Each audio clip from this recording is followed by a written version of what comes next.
Alright, well, Friday the 27th of March, the day after we got 15 plus inches of snow here in Wheat Ridge.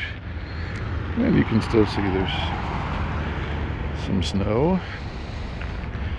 And you can also finally see that the roads have been plowed a couple of times, not completely.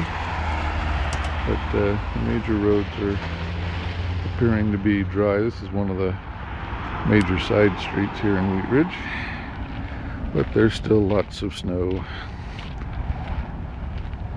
And if it doesn't get too warm, we'll still have some